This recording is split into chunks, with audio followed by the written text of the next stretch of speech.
Boa tarde, pessoal. Então, essa aula vai ser mais extensa. Nós vamos falar aqui sobre 2 horas para poder introduzir alguns assuntos da filosofia moderna. Antes de mais nada, é importante eu falar algo para os alunos aqui. Quando você fala sobre metafísica, você tem diversas visões. Cada visão dessas, cada visão metafísica, ela advém de alguns pressupostos. Então, a metafísica ela não inicia uma cosmovisão, mas a epistemologia, que é a teoria do conhecimento. Tá? Para que um aristotélico chegue na sua visão de metafísica, ele teve por base, a priori, a observação. Ok? Então, por exemplo, algumas coisas que eu vejo aí, conversa, algumas coisas eu nem respondo porque são absurdas.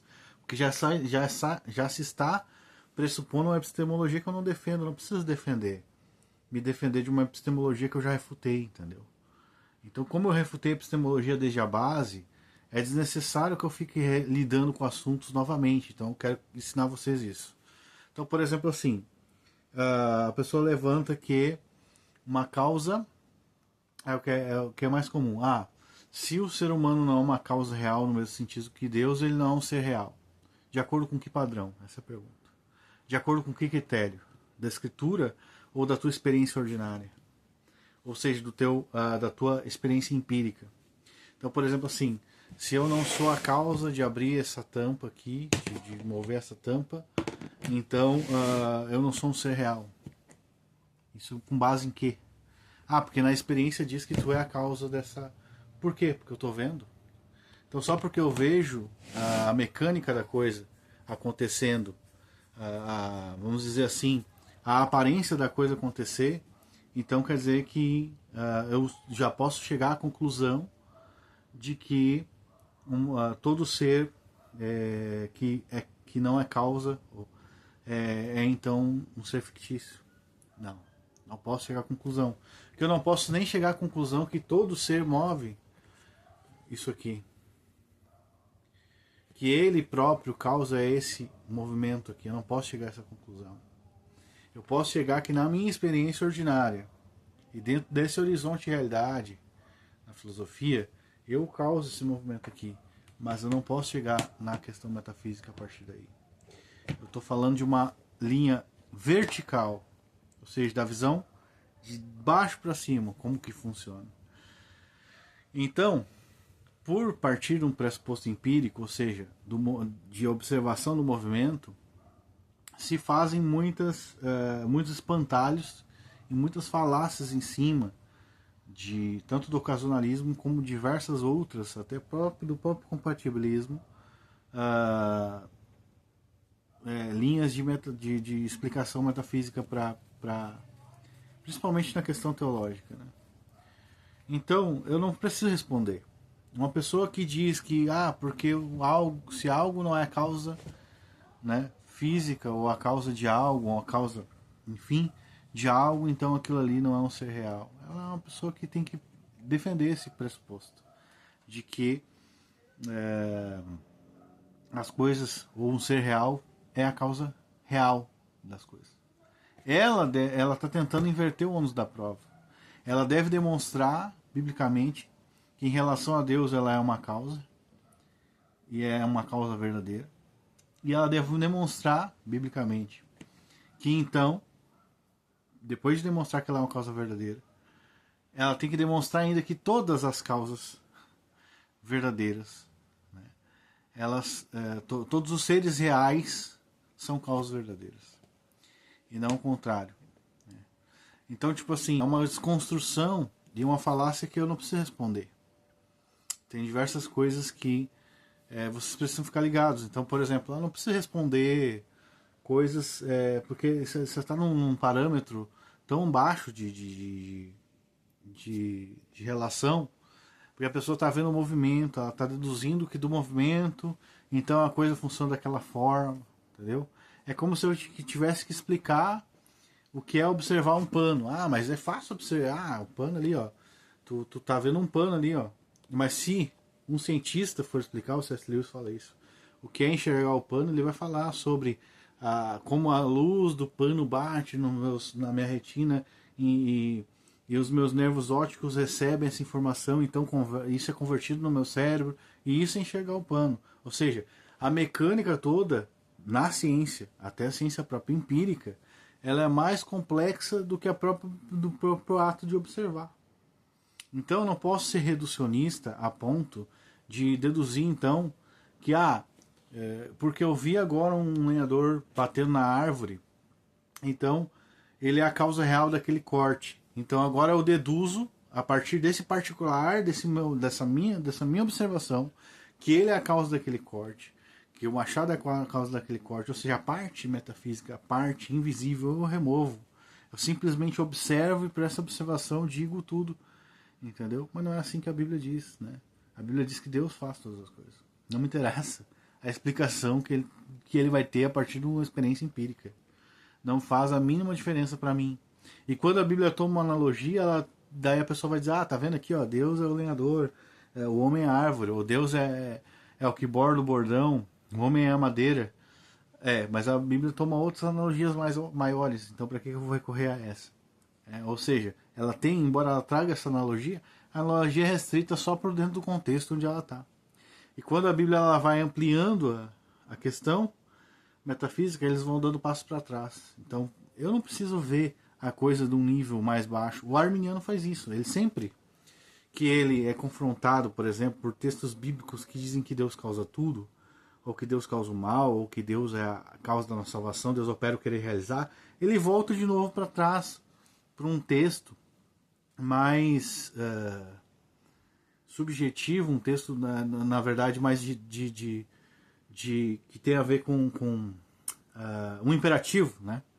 Então ele, tipo assim, ele não consegue entender que aquele texto está sobre esse. Não, ele enxerga, ele inverte. Então as mesmas coisas que as pessoas fazem. Se existe uma visão metafísica maior, meu amigo, eu não vou reduzir para uma outra menor, só porque na tua cabeça não cabe isso. Porque tu quer uma explicação que a Bíblia, ela não é que ela não dá, é que a explicação que a Bíblia dá, essas pessoas não querem. Então, vocês têm que ter muito cuidado, que as pessoas que usam essas... elas lidam como se a visão delas imperasse, e as objeções delas fossem verdade. As objeções delas não são verdade absoluta, são experiências particulares, são baseadas no empirismo, tá? E são experiências particulares. Eles tentam chegar a algo universal, que é a mecânica de Deus na realidade, através do empirismo, através da observação. Isso é absurdo. E, filosoficamente falando, isso é a coisa mais ridícula que existe. Então vamos lá, vamos iniciar aí. Então, nós temos então, agora iniciando a aula, propriamente dita, nós temos aí o mito do dado. Eu ia falar sobre esse mito do dado, várias vezes as pessoas me perguntaram sobre isso, eu já falei brevemente sobre o mito do dado, então nós vamos tomar. São objeções modernas que podem vir a confrontar algumas linhas de pensamento metafísico, principalmente o empirismo. O mito do dado, ele é um problema para o empirista e talvez também para um racionalista não cristão. Então o que o mito do dado ensina? O Sellers, que foi o Sellers, né, que é um filósofo que trouxe essa ideia, introduziu o mito do dado dentro da filosofia, embora já existisse, ele vai dizer que você não tem como avaliar os dados de algo de uma maneira neutra, né? Você sempre vai avaliar a partir de experiências pessoais suas e também sempre vai avaliar a partir de proposições ou coisas anteriores que você trouxe. Então, suas experiências pessoais empíricas, né? E também informações brutas que você recebeu. Né? Então, basicamente, eu vou dar algum exemplo aqui para você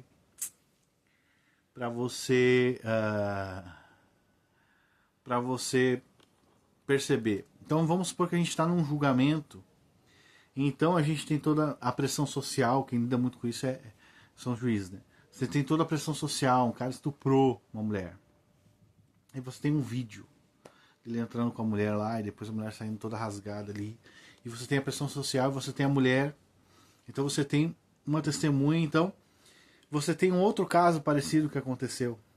Né? Então você traz aquele caso que você se lembra de um estupro, onde o cara levou a mulher pro banheiro, a mulher saiu toda rasgada, enfim, e tinha toda aquela pressão social. Então você, na hora de julgar ou na hora de... Você traz esses fatos todos juntos, você não tem como desassociar isso, essa carga de experiência. Né? Ela vem junto na hora de você julgar. Ou então, o problema da indução é um exemplo também que pode ser aplicado ao mito do dado. Né? Você nunca teve uma experiência, por exemplo, de encontrar um animal X na sua região. Hein? Então você, através de alguma mitologia, algum folclore, alguém diz para você que existe um ser sobrenatural naquela floresta X lá, que aparece em X ocasião. Isso é uma carga bruta de informação. Então muitas pessoas dizem que existe ser, mas ninguém disse para ti, tu não sabe que existe essa criatura que aparece lá, que imita a voz humana, que de noite parece que é um ser humano se tu olhar de longe. Então você, quando está naquela situação de adrenalina de noite, observa aquilo ali, então julga a partir dos dados que você já tem que aquilo ali é uma aparição. Isso pode acontecer. Então esses são exemplos mais diversos, né? E tem uns exemplos mais básicos, né? Você vê que, por exemplo, todo professor de literatura que você teve foi chato. Então lá no primeiro ano do ensino médio, o professor de literatura foi um porre. No segundo ano do ensino médio, o professor de literatura foi um porre. No terceiro ano do ensino médio, mesma coisa. Então você julga que todos os professores de literatura são horríveis, com base na sua experiência. Isso você pode... Então esse é um exemplo, né? Mas algum dado, às vezes, não é nem da sua experiência empírica. Às vezes até cargas que as pessoas falam, né? Aquela ad populum, né? Então você tem toda essa carga aí. E você não pode se livrar desses pressupostos. Não existe neutralidade, você carrega eles. Então, a não ser que sobrenaturalmente Deus te livre desses pressupostos para fazer um julgamento claro. Então, mas voltando ao mito do dado, do Sealers, basicamente é isso. Então, você vai carregar. Então, como um empirista, ele vai julgar uma coisa de uma maneira limpa, se isso cai pro empirista, né? Todas as experiências que ele teve anterior, elas dão um resultado Y. Então ele vai tender vou fazer a experiência aqui e vai dar Y. Ou seja, o julgamento dele já está inclinado. Né? É o problema de partir dos particulares para os universais. Então, esse é o mito do dado. Agora vamos lá. Como o pressuposicionalismo responde ao mito do dado? Bom, nós já cremos que Deus causa todas as coisas e nós cremos que todas as pessoas têm pressuposições. Então o pressuposicionalista, ele crê que todas as pessoas têm pressuposições, até eu, até você, né? Temos pressuposições. Nós cremos que Deus é que garante o conhecimento. Essa é a diferença. Então, como nós cremos que Deus garante o conhecimento, que Deus garante certitude, que Deus nos ensina todas as coisas, que Deus vai nos guiando através da Escritura Sagrada, que a Escritura é a revelação de Deus, então, nós resolvemos esse problema com tanto o ocasionalismo epistemológico como a revelação e a dedução bíblica, principalmente. Né? Então nós vamos ter certeza absoluta pela dedução bíblica, né, das Escrituras Sagradas. Então, embora eu, como ocasionalista, possa não saber com certeza algumas coisas, então, por exemplo, para muitas pessoas é fácil dizer, não, eu sei que a Terra é redonda, mas se eu for fiel à epistemologia até o final, eu posso dizer, a minha opinião é que a Terra é redonda. Eu tenho uma forte opinião de que ela é redonda. Mas eu humildemente devo dizer, filosoficamente falando, não sei. Mas isso aí não. Eu não sei. Filosoficamente falando, eu não sei. Então eu acredito, eu tenho uma opinião forte e acredito que seja. Para muitas pessoas é absurdo você falar isso. Mas não é absurdo. Mas a Bíblia, aí tem a questão do terraplanismo ou não. Eu não estou querendo entrar nessa questão. A questão que eu quero é a seguinte: muitas coisas, elas são apenas opiniões E nós temos que lidar com isso. Agora, o que a Escritura diz diretamente e o que se pode deduzir da Escritura são verdades absolutas. Então, eu tenho muito mais fé de que Jesus cumpriu a lei no meu lugar e morreu pelos meus pecados do que a Terra é redonda. Porque é algo que é um conhecimento filosoficamente testado, por ser um primeiro princípio da minha cosmovisão, porque a Bíblia é um todo coerente, né? Então eu tenho muito mais convicção de que Jesus morreu pelos meus pecados, de que ele cumpriu a lei no meu lugar, do que eu creio que a Terra é redonda. Eu tenho muito mais convicção da justificação, da regeneração, do que, por exemplo, que agora são 2 horas da tarde, vamos supor. Por quê? Porque eu não confio nos meus sentidos o tanto que eu confio no que a Escritura diz.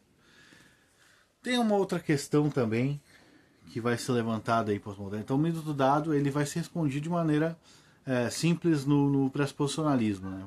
Vamos terminar por partes aí. Como que ele vai ser respondido? O pressuposicionalismo já acredita que todas as pessoas têm pressuposições. Então já leva em consideração a ideia dos sealers. Segundo lugar, o pressuposicionalismo acredita que existam pré-requisitos de inteligibilidade para que as pessoas aprendam as coisas. Terceiro, a resposta que se tem é que ou nós temos uma forte opinião sobre as coisas, então a gente ainda tem opiniões, e não é errado ter opiniões. Então, ou a gente tem uma forte opinião sobre as coisas, não tem convicção absoluta, mas temos uma forte opinião sobre as coisas, ou Deus causa o conhecimento de nossa mente sobre algumas coisas. Então, aquilo que não pode ser negado, né, por questões não só éticas, mas por necessidade, né? Por exemplo, meu filho, o nome dele é Davi Shai. São coisas que eu não posso negar nem por questões éticas nem outras. Então eu creio que Deus causa na nossa mente.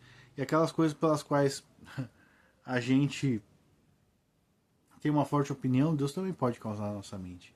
Agora, a gente tem que separar o conhecimento de opinião, isso aí é claro. Então o Clarkiano ele vai dizer que a maioria das coisas, vamos dizer assim, que não são centrais em uma cosmovisão, elas estão no campo da opinião. Esse é o Clarkiano. Então o Clarkiano ele vai defender que a cosmovisão cristã é a melhor de todas as outras. E é uma boa posição de Gordon Clark e dos Clarkianos. E que todas as outras coisas que estão no campo do empirismo, elas estão no campo da opinião. E elas têm uma importância filosófica. Agora o Jungiano vai dizer, não, Deus, as coisas que estão, vamos dizer, periféricas, vamos dizer assim, mas que têm alguma ligação direta, não só essas, né? Ele vai dizer, não, Deus é o que causa essas coisas na nossa mente. Deus é aquele que nos ensina. Então, dentro dessas duas visões aí, epistemológicas, nós temos isso. Tá? O próprio Gordon Clark falou que o ocasionalismo, que é isso, Deus causar o conhecimento na nossa mente, é opção cristã viável, no livro Senhor Deus da Verdade. Agostinho, quando fala sobre conhecimento com o filho dele, Adeodato, ele vai falar que tanto os sentidos quanto o ensino do próprio Agostinho não ensina nada, mas o mestre interior, que é Deus, que ensina os homens. Então, o que Agostinho está falando ali é que o conhecimento verdadeiro ele é causado diretamente por Deus no homem. No livro De Magistro. Tá? Então, isso é o ocasionalismo epistemológico, ok? Então, Agostinho, Gordon Clark, eles vão partir de um ocasionalismo epistemológico como resposta epistêmica para o cristão. Então, dentro de um campo acadêmico, nós vamos ter o escrituralismo como a base para defender a cosmovisão, e dentro do escrituralismo, vamos dizer, o que eu estou falando é uma dedução bíblica, né? O Jungiano vai entender como um deducionismo bíblico. Dentro desse sistema bíblico de ensino, nós temos o ocasionalismo, que é uma resposta para aquelas questões que, entre aspas, são periféricas. Quem sou eu? Quem é minha esposa? Quem é meu filho? O que é aquilo? Um carro? Coisas simples. Essas coisas que não são as questões últimas da vida, tá? Que não são necessárias, não é necessário que você responda coisas assim. Você pode ter a sua opinião. Mas a questão é que elas estão interligadas, querendo ou não, né? Então, o Jungiano, em vez de dizer simplesmente que a cosmovisão cristã é a melhor, ele vai dizer que a cosmovisão cristã é a única possível. Okay? É a única possível, sem a qual você não tem como entender e nem ter visão nenhuma racional da realidade. Então vamos lá, o mito do dado então está explicado, né? É a questão de pressuposições que são colocadas, ou seja, aquilo que te é dado, né? Não é que é dado de lance, é dado de dados, né? Então você tem aquele dado, você carrega com você, e você interpreta a realidade, você interpreta tudo que você aprende, que você sabe, que você comenta através daí. O pressuposicionalismo já acredita nisso. E o único garantidor de que as pessoas vão crer na verdade, não vão ser enganadas, é Deus. Então, é Deus que traz o homem para a verdade, é Deus que ilumina o homem, guia ele à verdade. A salvação vem de Deus, a salvação soteriológica, a salvação epistêmica. Entendeu? Metafísica e epistemológica. Então, a salvação é a obra do Senhor. Então, é Deus que faz com que o homem não caia no engano, é Deus que faz com que o homem continue crendo na verdade, é Deus com que, entendeu? É Deus, sempre Deus é a causa da nossa salvação. Né? Então vamos lá. Então, terminando a questão do mito do dado, como nós resolvemos então o segundo problema, que é o dilema de Gattier. Bom, o Gattier, ele vai dizer que ele vai criticar a posição tradicional de que conhecimento é opinião ou crença verdadeira e justificada. Ele vai trazer todo um aparato ali para demonstrar que isso é falso, ok? Então ele vai trazer, por exemplo, ali coisas a mais, né? Sobre um tema específico. Então, além da opinião verdadeira e justificada, você ainda precisa de pré-condições. Você percebe que todas as críticas modernas à epistemologia da tradição, que a gente chama de método de coerência ou classicismo, ela vai cair no problema de pré-condições de inteligibilidade, que vai nos levar um pouco para Kant, mas a gente não viu ainda sobre isso, né, sobre Kant, que ele vai falar sobre a necessidade dos a priori para poder entender as coisas. Eu estou falando sobre epistemologia porque foram coisas perguntadas no grupo que são coisas que são relativas à questão metafísica, ok? Então, ele vai trazer que existe uma necessidade de informação além da mera opinião. E essa informação aí é uma opinião também, ela precisa ser verificada, então esse é o problema de você dizer que conhecimento é opinião verdadeira e justificada.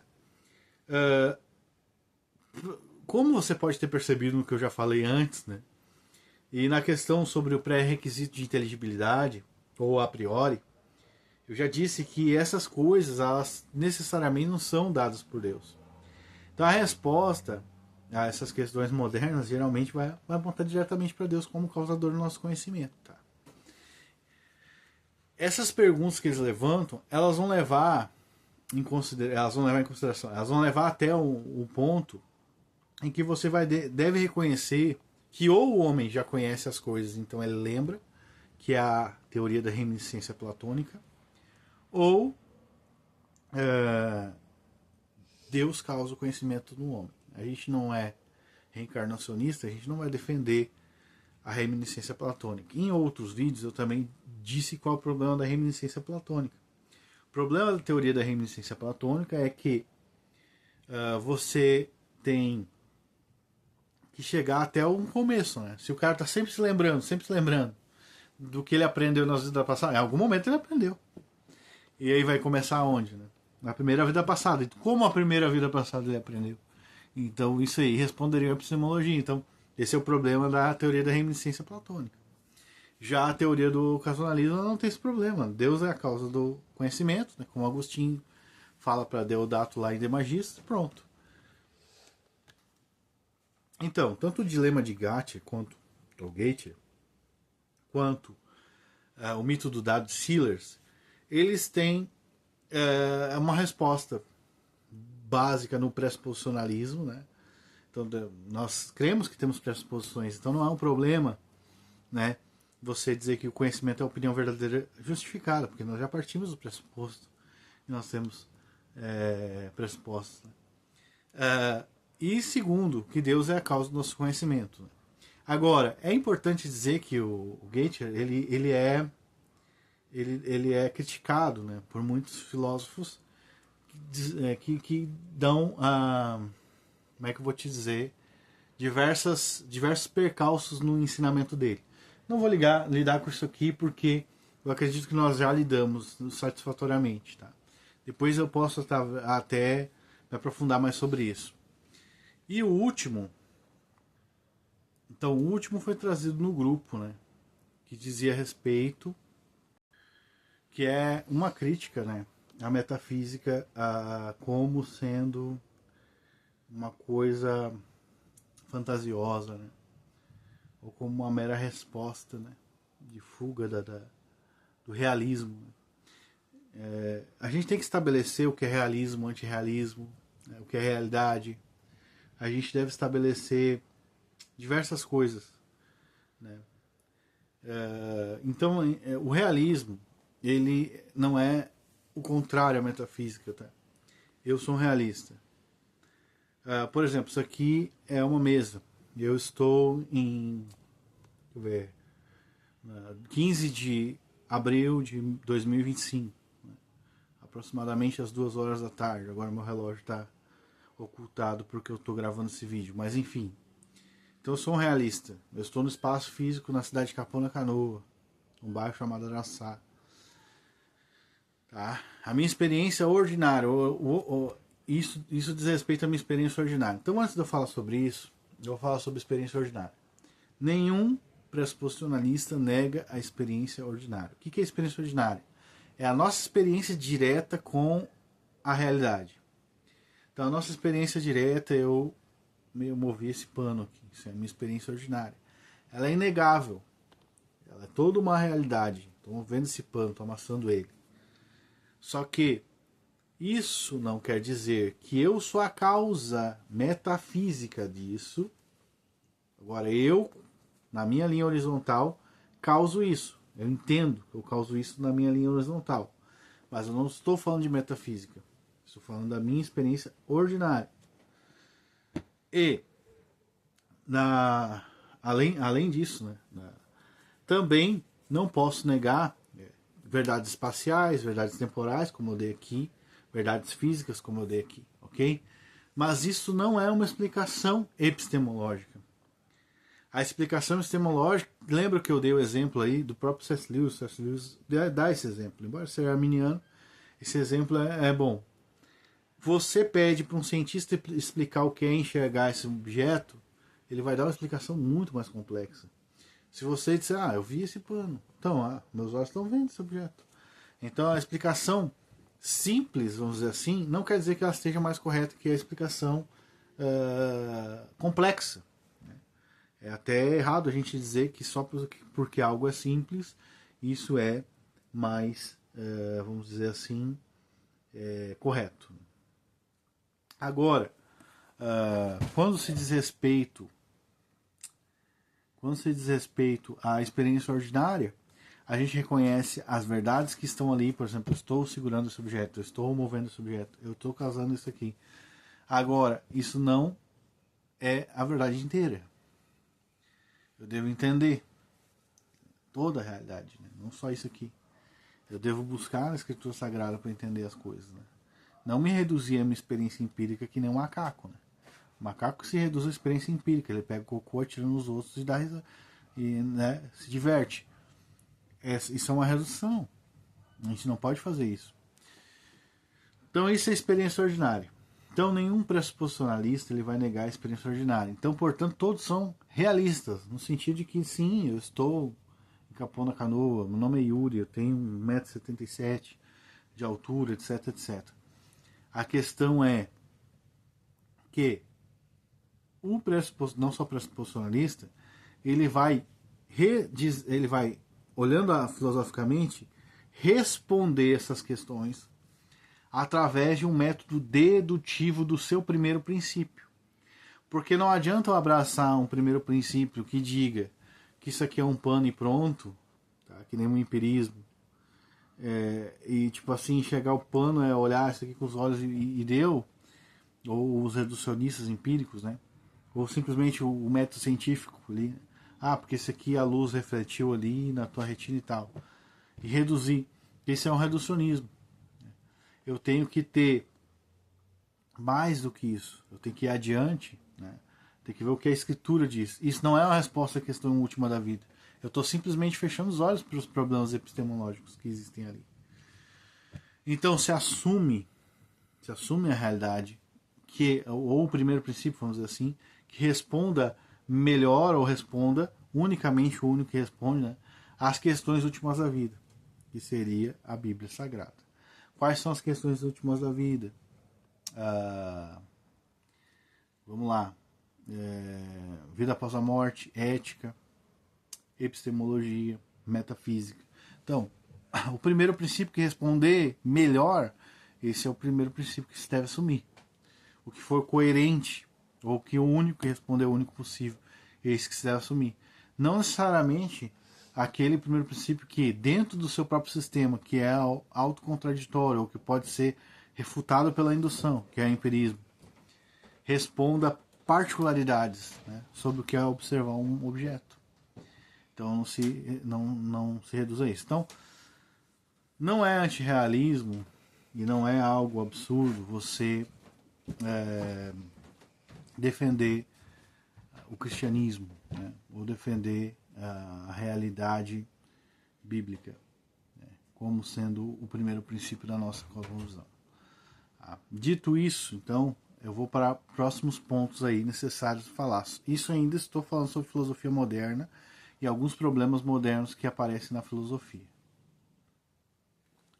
Algumas pessoas, eu vou trazer aqui um exemplo, tá? Muito tempo atrás, eu criticava o Van Til e até o próprio Agostinho por eles terem dito que Deus é uma pessoa e três pessoas. De certa maneira é absurdo porque é uma contradição. Seria dizer que Deus é quatro pessoas. Só que, tanto biblicamente quanto lendo autores reformados e teologia sistemática, você percebe que Deus tem uma consciência de divindade onde ele inclui as três pessoas. Então Deus, como Deus, tanto Pai, Filho e Espírito Santo, como ser, ele fala como ser divino. Então ele tem uma consciência de divindade que inclui as três pessoas dentro dela. Então essa consciência coletiva de Deus, ou uma consciência né, de unidade, onde ele fala como uma pessoa, ela existe na Bíblia. Tá? Isso aí depois eu posso até passar alguns comentários. Agostinho defende, Van Til vai acabar defendendo, e alguns outros. Obviamente Deus é um ser em três pessoas distintas, né? É isso que a gente defende, um em essência, três pessoas distintas. Mas essas três pessoas e essa essência divina, ela tem uma consciência única de que ela é três pessoas. E ela fala muitas vezes como sendo o Deus inteiro. Isso não significa que essa consciência possa ser pessoa como as três pessoas são. Não sei se você consegue acompanhar o raciocínio. Então existe uma consciência de Deus que inclui as três pessoas e que inclui o seu ser, que é uma consciência em um sentido e que fala como se fosse de maneira pessoal. E existem as três pessoas da divindade. Agora, isso não significa que ela é a mesma nas mesmas relações que as três pessoas distintas.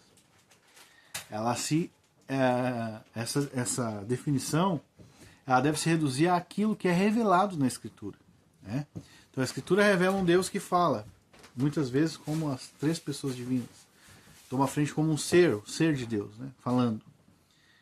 Você vai ter aí a autoconsciência divina em alguns textos, eu posso até passar depois teológicos, tá? Se você se lembrar desse trecho que eu estou falando aqui da aula. E essa consciência de Deus, ela inclui essas pessoas, como eu disse, inclui sua essência, não necessariamente é a mesma coisa que as três consciências das três pessoas divinas. E embora ela seja muitas vezes pessoal, que é uma questão imanente. Então Deus está se revelando assim para nós. Então o que a gente faz? A gente toma um susto e corre para trás? Não, a gente aceita que Deus está se revelando como um ser que tem uma consciência de que ele é trindade e de que ele é pessoal. Então a gente tem que ter isso. Tá? Então, aceitar essa revelação. Agora a questão é, quantas pessoas tem Deus? Aí, então tem 4, não. Nos termos de pessoas que a gente conhece ali, a gente diz que existem 3 pessoas. Pai, o Filho e o Espírito Santo. Mas existe uma consciência divina, uma autoconsciência pessoal de Deus como Trindade que se revela ao homem. Tá, mas isso é uma pessoa? Não como as 3 necessariamente. Porque não é uma outra pessoa, mas inclui as 3 pessoas. Uma consciência da essência da divindade. Então, é como a Bíblia se revela. Então, mas não pode ter... Não, muitas coisas são relativas àquilo que está sendo escrito. Por exemplo, a Bíblia diz que Deus não se agrada do pecado. Mas a Bíblia diz que Deus agradou moer a Cristo. E moer Cristo foi um ato pecaminoso dos fariseus. Obviamente, Deus não se agradou do que os fariseus fizeram, mas ele se agradou do que ele próprio fez, causando aquele pecado. Isso está em Isaías 53. Então Deus não se agradou do pecado dos fariseus, mas ao mesmo tempo se agradou em causar isso, que Cristo foi moído. Então, as coisas são relativas muitas vezes, né? A verdade ela não é toda relativa. A verdade absoluta ela está na Bíblia. Mas algumas verdades são relativas a outras verdades. Então, se eu falar aqui, por exemplo, que... vou dar um exemplo ali. Jesus ele era ele tinha 2 naturezas, né? A natureza humana e a natureza divina. Mas ele era uma pessoa. Tá, mas a natureza humana não inclui personalidade, não inclui consciência. Então aí entra a questão do nestorianismo, do apolinarismo, né? Mas o que a Bíblia ensina? É isso que a gente tem que ver. O que a Bíblia deduz? A Bíblia ensina que Jesus tinha uma consciência humana, sim, porque ele fala, tenho sede. Deus não tem sede. E ele tem uma consciência divina. Se você soubesse com quem você está falando, você pediria água. Então, as coisas, às vezes, elas são relativas àquela verdade, não que a verdade seja relativa. Né?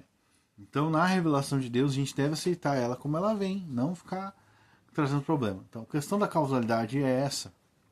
A mesma questão, é uma revelação de Deus. De que ele, em um sentido, é uma causa que o ser humano não é.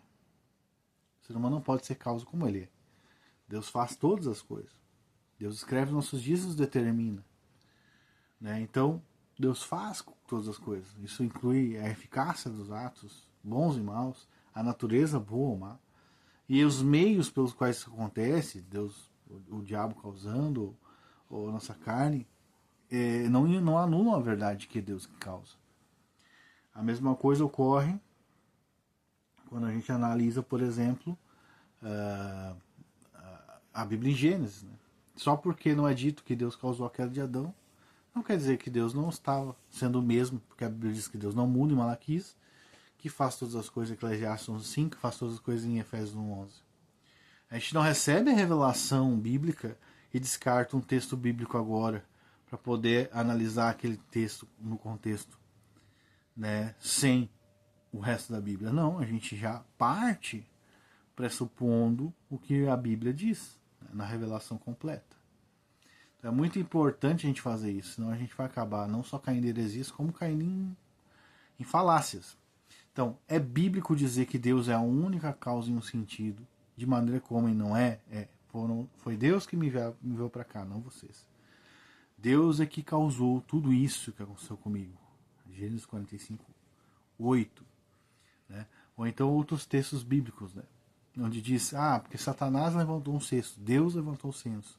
Aí você vai dizer, algumas coisas que nem alguns teólogos aí, algumas coisas o pessoal do Antigo Testamento atribuía a Deus, mas era o diabo. Está dizendo que o autor inspirado errou, dizer que foi Deus que instigou Davi a fazer o censo de Israel. Não, foi Deus que causou. Deus causa todas as coisas. A gente não precisa fugir que nem os outros de verdades amargas para poder dar explicaçõezinhas para pessoas que a Bíblia não dá, ou que são aversas à verdade bíblica. A gente, ao contrário, a gente avança adiante E a gente toma essas verdades bíblicas e a gente ensina o que a Bíblia está dizendo. Então é um fato bíblico que Deus é uma causa em relação ao homem como não pode ser. É um fato. O homem não pode causar as relações e o efeito do seu ato. E não, nem seu próprio mover ele pode. Nem a sua própria natureza ele dá assim. Nem sustenta a própria natureza. Muito menos a causalidade do ato dele. Embora a gente seja muito confiante nos nossos próprios atos, nos nossos próprios esforços, né, como seres humanos, e isso é pecado, na verdade, é Deus que causa tudo. Então, tipo assim, não, mas se é eu que... Não, Deus causa tudo. Então, agora, terminando a questão moderna, dos filósofos modernos, a gente pode analisar de uma maneira mais, vamos dizer assim, pormenorizada, os filósofos da antiguidade. Nós vamos começar com Tales de Mileto. Então, Tales de Mileto, ele vai defender, a gente já viu isso, né, que tudo é água. Então, muitos anos atrás, na Grécia Antiga, Tales de Mileto estava observando o céu, né, todos eles, né, os filósofos antigos estavam observando o céu e viram o movimento das estrelas. Então, você perceba que toda a metafísica empírica, a metafísica não cristã, ela é baseada na observação, né, e muitas vezes na observação dos astros, né, na observação das coisas. Quem mais, isso eu estou falando de filosofia, ok? Mas quem mais fazia esse tipo de coisa? Os pagãos.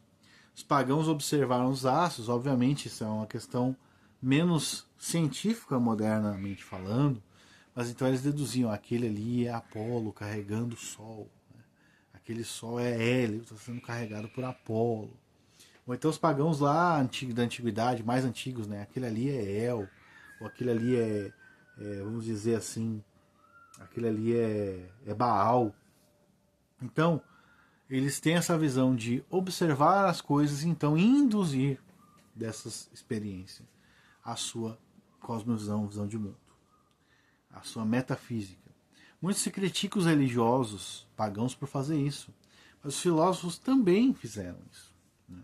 Então, por exemplo, Tales de Mileto vai observar tudo ali se movimentando, então ele vai chegar à conclusão de que tudo é água. Ele vai observar o fluxo das coisas, né? Então ele vai dizer que tudo é água. Começo. Ele está procurando o que ele chama de arquê das coisas. A estrutura ontológica das coisas, do que as coisas são feitas, os objetos, os planetas e tudo mais. Então ele vai chegar à conclusão que tudo é água. O arquê, como eu disse em outros vídeos, diz respeito à estrutura das coisas, daquilo que elas são feitas. Então, por exemplo, se eu pego uma coluna de concreto, obviamente ela é feita de concreto, isso é o arquê, mas o que é feito concreto? É feito uma mistura, né? Ferro, né? Tem as vigas ali, tem o cimento, a pedra, a areia, aí bota um pouco de água, mistura, e outras coisas que vão ali. Então o concreto é feito assim, então a estrutura das coisas, qual é a estrutura de todas as coisas, na verdade? Ou seja, ele buscava instintivamente, o Tales de Mileto, uma natureza original das coisas. Então se entendia, o Tales de Mileto, que as coisas lá tinham uma estrutura original, profunda. Isso é muito interessante. Então, ele vai dizer, nos finais das conclusões dele, que tudo é água. Como que ele chega a essa conclusão? De maneira empírica, observando. O arquê das coisas, aquilo de qual todas as coisas são feitas, é água. É isso que ele quer dizer com tudo é água. Então, Tales de Mileto vai partir daí. Antes dele, até acredito que teve, a gente não teve aula sobre isso. Existiram 7 sábios da Grécia, né? Aí está Solon e outros, né? Que são sábios, inclusive alguns vieram do Oriente, ajudar na estrutura da criação da Grécia, que também são filósofos. A gente pode ver isso aí mais para frente. Mas a filosofia propriamente dita, ela vai começar, vamos dizer assim, no Ocidente, basicamente com Tales de Mileto, dando começando a filosofar sobre a estrutura das coisas, o arquê das coisas. Eu dei uma adiantada ali nas aulas anteriores, onde eu falei que a Bíblia responde isso. A Bíblia responde, né? Em Hebreus 11 é dito assim que nós sabemos, né, que os mundos foram criados pela palavra de Deus, de maneira que aquilo que não se vê foi feito, aquilo que se vê, quer dizer, foi feito daquilo que não é aparente. Então, o que ele está dizendo que não é aparente? A palavra de Deus. Ou seja, aquelas coisas visíveis são feitas de algo invisível, que ele já disse que é a palavra de Deus. Então, a estrutura de todas as coisas, biblicamente falando, é a palavra de Deus.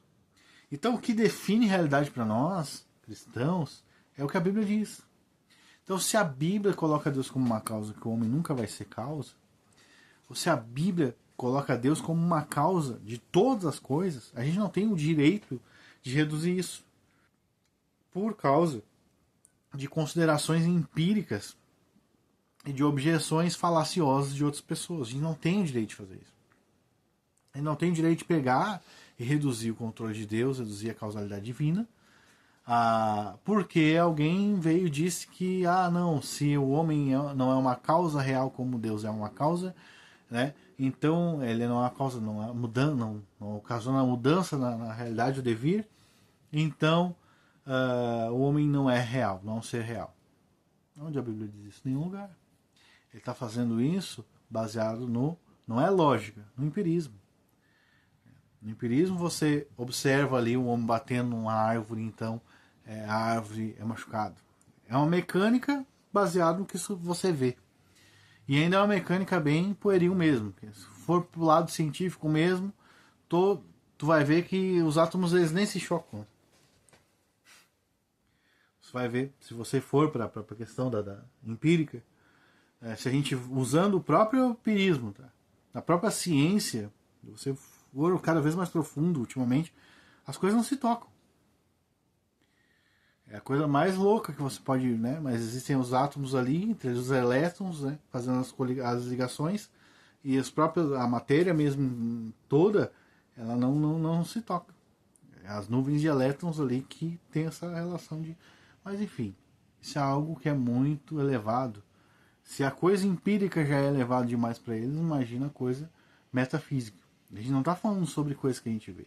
A gente está falando sobre o que não se vê. Né? Então é necessário que a gente faça toda essa introdução aí. Então começamos com o Tales de Mileto, a questão do arquê que ele buscava e a conclusão dele que ele vai dizer que tudo é água. Okay? Essa é a primeira conclusão. A gente pode falar mais sobre ele, né?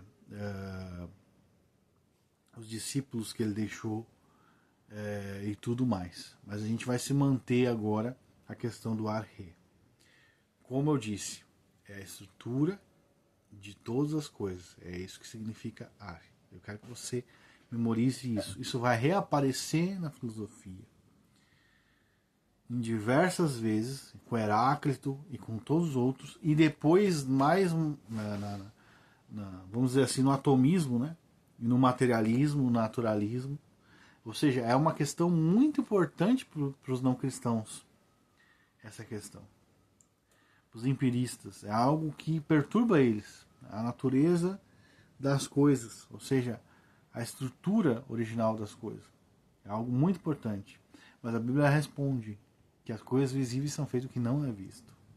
Então eles pesquisam, né? Você vai pegar aí, desde Tales de Mileto ali, daí chega a conclusão, tudo é água. Daí o outro, não, peraí, existe não, tudo é fogo, né?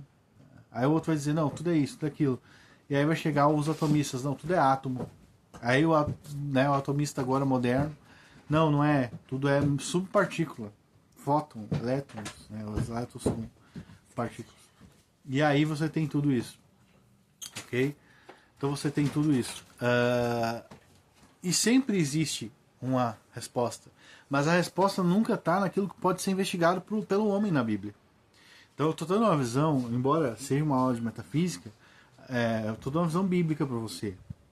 Perceba que a investigação filosófica dos homens, ela vai sempre partir desse pressuposto empírico, mas a resposta bíblica ela está na contramão total. As coisas não são feitas daquilo que se é aparente. As coisas não são movimentadas. Se você não consegue ver do que as coisas são feitas, quanto mais falar a explicação do movimento, meu amigo, das coisas. Você não consegue nem dizer do que é a essência, o arre das coisas, através do seu empirismo. Todos os filósofos e cientistas hoje, né, empíricos e até os racionalistas, eles erram o alvo, dizendo o que é a estrutura das coisas. Mas a Bíblia nos revela que a estrutura das coisas é a palavra de Deus. Então nós temos essa revelação bíblica, isso é importante você dizer, você entender, sobre o que é a estrutura original de todas as coisas. Isso não nos é dado através de uma investigação empírica. A mesma coisa se dá, por exemplo, quando se fala sobre mas existe a revelação geral. Sim, mas a revelação geral não se dá por meio de investigação. Por exemplo, os céus proclamam a glória de Deus, é dito nos Salmos, né? Ou seja, não é dito que você deve investigar os céus. Quem investiga os céus é astrólogo, astrônomo, enfim. Não, eles proclamam a glória de Deus. De que maneira? De maneira que você não ouve a sua voz, é dito nos Salmos. Ou seja, não é uma maneira empírica ou investigativa ou explicativa. Não, você olha os céus e você vê a glória de Deus. De que maneira?